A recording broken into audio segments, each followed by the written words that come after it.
en política, y sobre todo cuando se está en campaña, en el electorado, cuando se entra al proceso hacia la conquista del poder, por cualquiera sea la posición que aspire la persona, hay un hecho fundamental, que es una de lógica. Las mayorías están en los sectores más excluidos de la sociedad, ¿no? Están lo que llaman la pobreza crítica, la pobreza per se.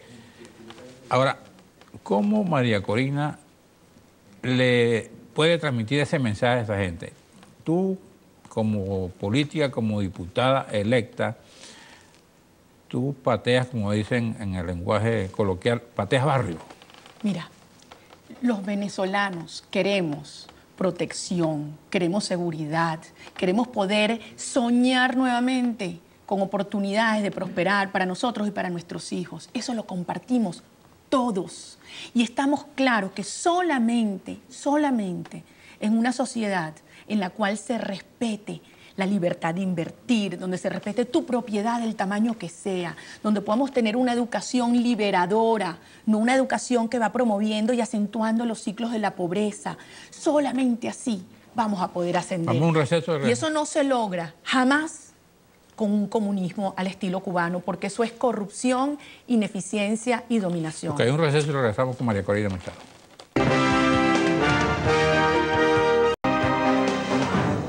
Bueno, adelante. Fíjate, los venezolanos tenemos muy claro que sin libertad no hay trabajo, no hay alegría, no hay posibilidad de prosperar.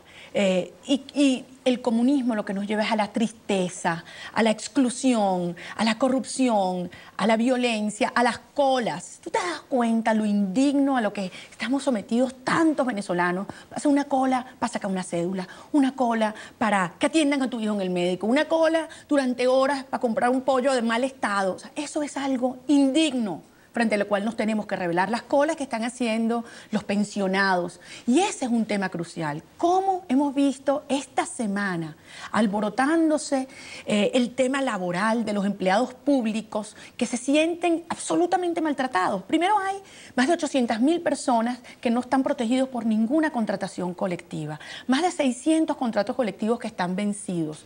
El gremio de las enfermeras y enfermeros, más de 2.000 personas que están desde el 2003 solicitando un aumento de sueldo, ganan 1.400, les quedan 900 bolívares al mes. Tuvieron esta semana protestando en la asamblea. Los trabajadores de Carbonorca, que están exigiendo la destitución de la junta directiva, porque hasta los quieren desconocer sus demandas laborales. Las cooperativas del Terminal de Oriente este jueves, diciendo que hay despidos injustificados y que quieren destruir su propia cooperativa. Los trabajadores petroleros de Lagunillas, que van mendigando de hospital en hospital unas medicinas en la propia industria petrolera. Es decir, un gobierno que, como ellos mismos dicen, tiene una política totalmente antisindical. Ese es el hecho. Entonces, ¿cómo vamos? Esos son los hechos que tú planteas ahora, como diría Kenny. No preguntes qué hacer los Estados Unidos, ¿qué haces tú por ellos? No, claro, pero es que hacer las preguntas correctas es lo más importante, porque yo le pregunto a los venezolanos y a los empleados públicos si no estarían de acuerdo que los 14.000 millones de dólares que el gobierno debería dedicar para pagar las expropiaciones no se deberían invertir en pagarle los 18.000 millones de dólares que deben en prestaciones sociales a los empleados públicos. Entonces, a eso es lo que hay que hacer. Tenemos que, como sociedad, reaccionar en conjunto.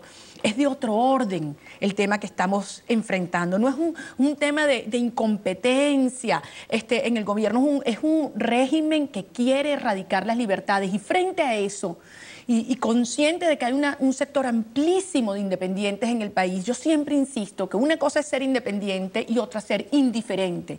Cuando lo que está en juego es nuestra libertad, la posibilidad de tener una sociedad donde se erradique la confrontación, donde tengamos convivencia y esperanza, todos tenemos que actuar. La Asamblea Nacional y los espacios institucionales son fundamentales y allí se están contrastando las dos Venezuelas y estamos avanzando con firmeza.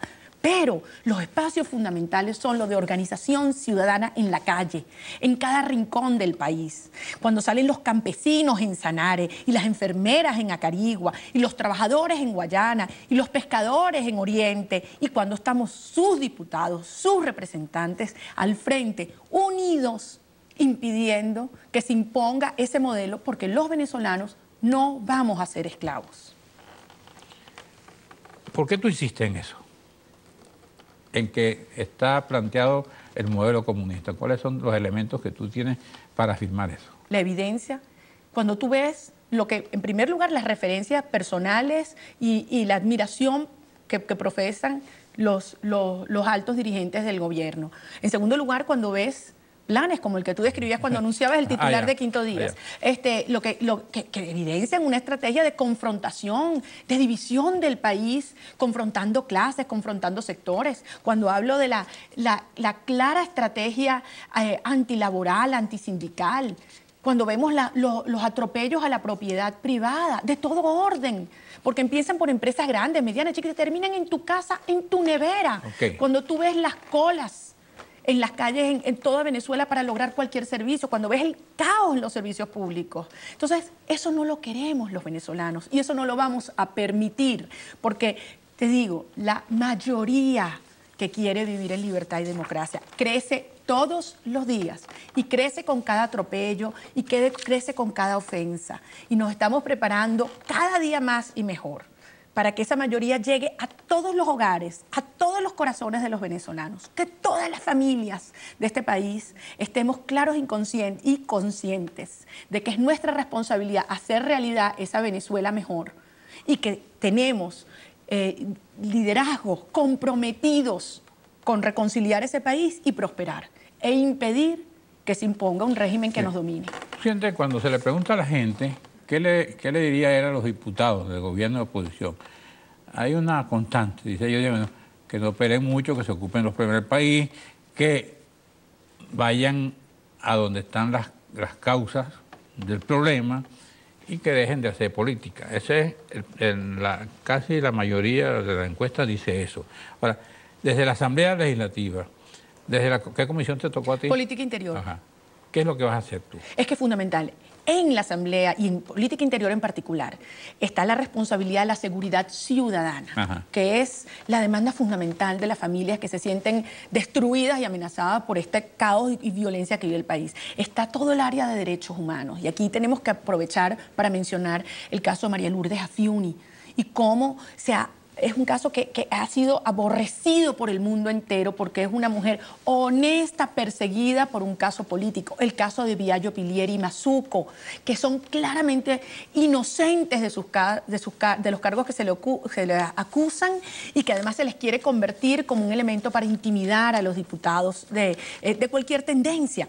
Pero está también el tema de la relación con los otros poderes públicos. Aquí hay que enfrentar profundas reformas en Código Penal, en el caso de la violencia contra la mujer, la violencia de género. Es decir, hay una agenda importantísima que está en las prioridades de los venezolanos y que lo vamos a posicionar en la Asamblea Nacional para que los poderes públicos le rindan cuentas al país, pero que vamos de la mano de los ciudadanos, Carlos. Y lo más importante es que cuando tú recorres las calles, y yo he estado en contacto con tanta gente en estos días que me busca y que yo la busco, el compromiso que hacemos es de trabajar unidos. Nosotros en la Asamblea, como representantes de todo el pueblo, de todas las familias que exigen protección para sus derechos, para sus miembros, y por supuesto con esa fuerza y la seguridad de que la inmensa mayoría del pueblo de Venezuela nos acompaña y que cuando hacemos convocatorias para exigir, para protestar y cuando nos invitan y nos piden nuestro apoyo, allí estaremos en primera fila. ¿Usted sienten que tienen respuesta a los llamados de la oposición o los llamados del sector adverso al gobierno en las diferentes manifestaciones que ha tenido? La respuesta que hemos tenido a los llamados de la unidad en los distintos rincones del país, cuando estamos exigiendo la autonomía universitaria, o cuando estamos defendiendo los derechos laborales, o cuando estamos exigiendo el techo y la vivienda para las madres que han sido ofrecidas, le han hecho 1000 ofertas, desde los damnificados del 99 hasta el 2005, que tú te los encuentras de nuevo en los refugios cuando visitamos ahora, o cuando vas a las zonas afectadas, son las mismas. Consigues muchísimas familias y personas que están viviendo esto por segunda o tercera vez. Esto es algo inaceptable y ahora la gente entiende que con diputados independientes, autónomos, que le rendimos cuentas a los ciudadanos, se empezará a saber dónde están todos esos recursos que debieron invertirse en una mejor calidad de vida. Y que no han logrado ese efecto, sino mayor exclusión. Tú estuviste muy pendiente del discurso del presidente, ¿no? Hasta te saludó y te dedicó algunas frases, ¿no? Por supuesto, estuve muy pendiente, como es mi responsabilidad. ¿Te sentiste halagada? No, sentí que como venezolana tenía todo el derecho y además como diputada el deber de escuchar. Y obviamente lo hice con mucha atención porque el presidente dejó de hablar de temas fundamentales como la educación, como el empleo productivo y como la situación real de la salud. Y por eso ahora vamos a un proceso de interpelación a los ministros, donde las preguntas que ardientemente y con angustia van a tu comisión? La gente se pregunta, no van a ser en plenaria, van a ser en plenaria, esto va a ser muy interesante. Pero las preguntas que se está haciendo la gente, nosotros seremos la voz de los ciudadanos. La primera pregunta que le haría al ministro que te toca. ¿A cuál de todos los ministros? Tengo preguntas para todos. Materia de seguridad e impunidad.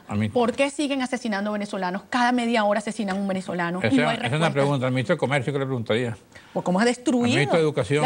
¿Qué va a hacer con el aumento de los costos de las medicinas y los insumos, que es culpa de irresponsabilidad del gobierno? Al ministro de Educación, ¿por qué no hay más liceos? Ya va, déjame terminar. ¿Por qué no hay más liceos? Si de 24.000 escuelas, solamente 4.000 tienen liceos. ¿A dónde van nuestros niños? La deserción escolar lleva a la violencia y al embarazo precoz. Déjame hablar a mí entonces. Al de defensa. La institucionalización de las Fuerzas Armadas. ¿Qué está pasando con la compra de las armas? Que se rindan cuenta por qué hay armas en manos de grupos irregulares en el país. Todas respuestas que merecemos los venezolanos. Bueno, se acabó el tiempo, me preguntan aquí. ¿Qué quieren que te pregunte? Nada. Bueno, gracias, María Corina. Un mensaje de muchísimo optimismo. Tenemos el mejor país del mundo y aquí vamos a vivir y crecerán nuestros hijos como hombres y mujeres libres e iguales. La próxima parte voy a conversar con Carlos Walter. Él fue ministro de Sanidad y Asistencia Social y está en el CENDE, Centro de Estudios para el Desarrollo de la UCB. Gracias, María Corina. A ti.